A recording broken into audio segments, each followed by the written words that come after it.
Thank you, Joel. What a beautiful day this is today. My topic today is I have a dream. And I must first begin by saying that I'm in a place of just extreme gratitude. The beauty that I see when I look out here, and I see each of you and your smiling faces and your beautiful eyes, I know that we're doing something right here. I know that we're doing something very, very good. Otherwise, you would not be here because you have many choices. But you've chosen to be here, I know, for the right and perfect reason. And each one of you has your individual reason as to why you're here today. And I'm grateful for everyone who is supporting this center and this service, and the way that Joel performs for us in the music, and the way our practitioners, as Tim so graciously brought us into the sacredness and the consciousness and the theme for what we were speaking about today. For our practitioners, Tatiana, who's holding high watch, for Mary, who's doing multiple tasks today and is in the sound booth, for all those who have already shown up in the kitchen and have prepared the coffee and the cookies and everything that's being presented there, for those who were greeting at the door and handing out the packets, and there's just so much that goes on that it's often hard for everyone to kind of step back behind the scene and see what's going on and what does it take in order for a Center for Spiritual Living or any organization to present in the way that it does the work that it's doing. How often do we take this for granted? When we walk into a movie theater, we just think it's there. It's already there, it's already set up, everything's already in order, everything's, there to serve me in the way that I want it. And how often do we become upset or frustrated when we have an idea of how it ought to be done, but it doesn't show up that way? So when we show up at the movie theater, or we show up at the supermarket, or we show up at the department store, any place that we show up, we assume that it has already been created in that whole perfect and complete way that it is going to serve my every need, regardless of anybody else. And we carry that same attitude oftentimes when we walk into a place of sacredness, into a place of worship, into a place of service, and we think, not this group. Not this group, because I know what you're thinking, and it's all perfect. But there are occasions when some have entered into a sanctuary and they are not fully aware of what's going on and what it takes to put something together in order for it to flow with as much ease and effortless as we could possibly make it, so that you have an opportunity to be served at the highest level that we could possibly provide in this time, in this moment, even with the conditions that we may be dealing with individually or collectively. And trust me in this, all of us are dealing with conditions, individually and collectively.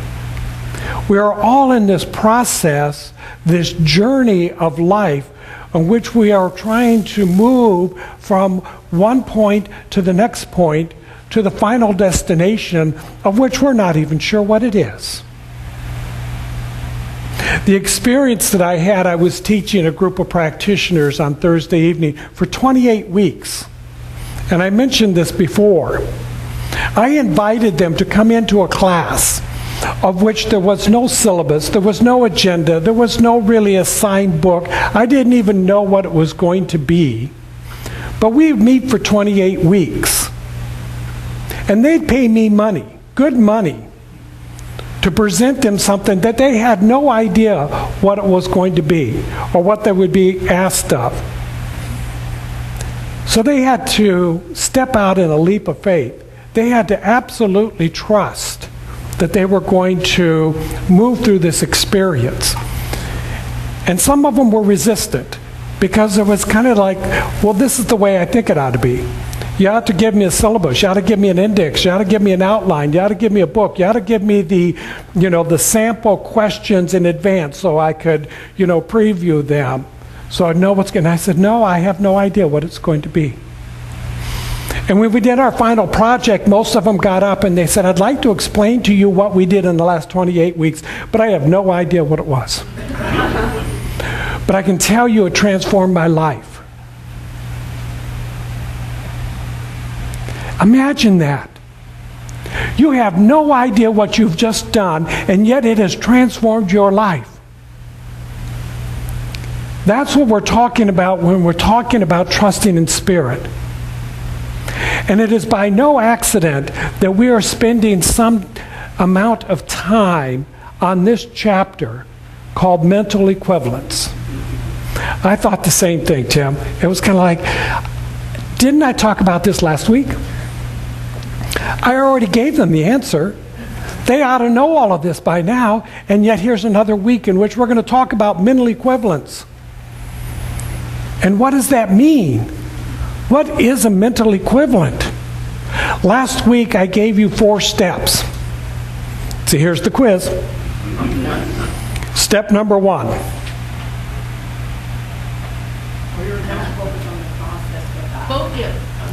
Focus. Focus on the outcome. Focus.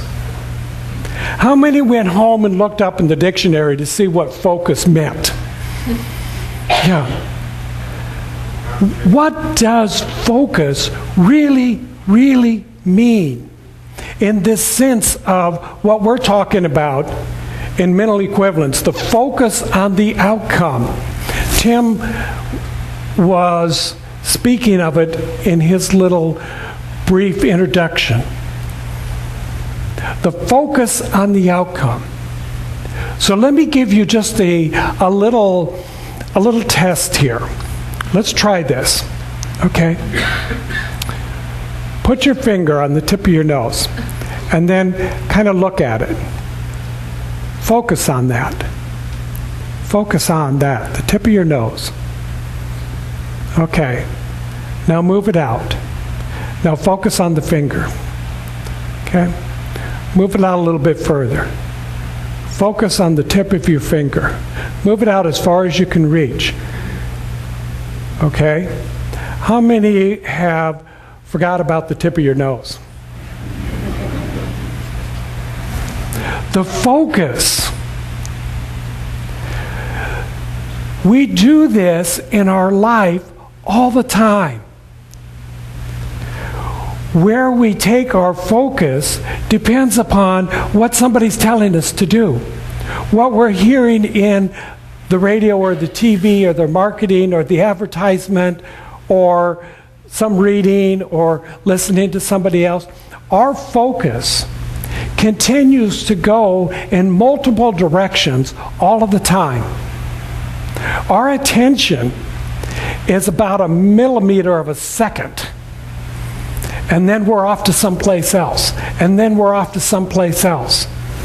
And sometimes we spend a lot of time focusing, as Tim said, focusing on the past.